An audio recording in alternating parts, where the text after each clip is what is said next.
Hi, everybody. I'm back again to talk about this week's Torah portion, which is Mishpatim. Now, it is one of my favorites, and I know I say that a lot about a lot of the Parshiot, but this one really is. If you remember last week was Yitro, and in Yitro, we experienced the divine celebration of getting the Torah. It was joyous. It was fevered. It was pyrotechnics across the sky.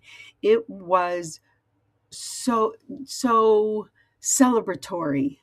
Um, and we lived at the mountain, on top of the mountain, at the highest of heights in our souls to receive the Torah. This week, Mishpatim brings us back down to earth because in reality, we can't live in that state of ecstasy. We have to come back, excuse me, and get down to work.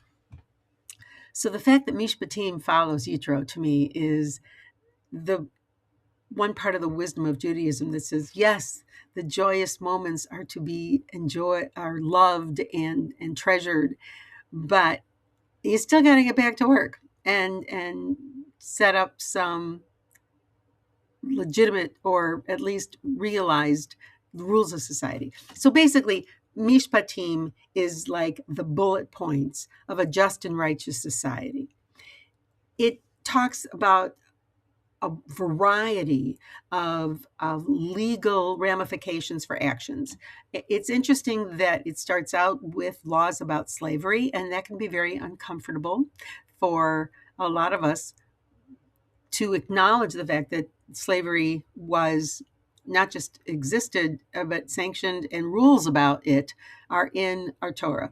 But from a people who've just come from hundreds of years of slavery, and that's the only social system that they know, one defense can be seen as, yes, slavery exists in the only world that these folks know, but let's put some boundaries on it. Let's put some rules on it. Let's put some minimal ways of treating people with dignity.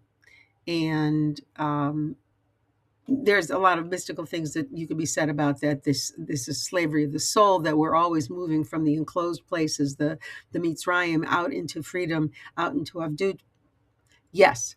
But the fact is, Bishpatim starts out with rules about slavery, quickly moves to the justice of property ownership. And my father always used to say that the law depends on whose ox is being gored. So in Mishpatim, we actually see what happens when your ox gores or attacks or kills somebody else's ox. So there's these property decisions that have to be made.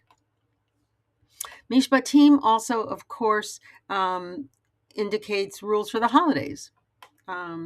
Maybe these are ways of readmitting ourselves to that joy and that ecstasy of the holidays around the year.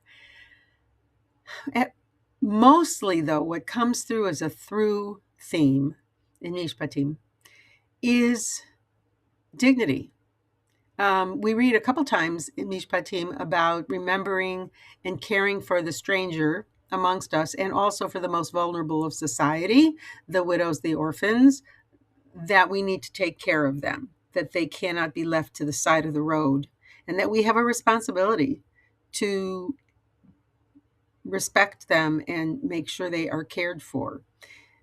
This, of course, seems even more poignant these days when the stranger that lives among us, the most vulnerable of society, children and women and men who are doing nothing wrong, who are being grabbed off the streets or pulled from their cars, um, or pulled from their homes.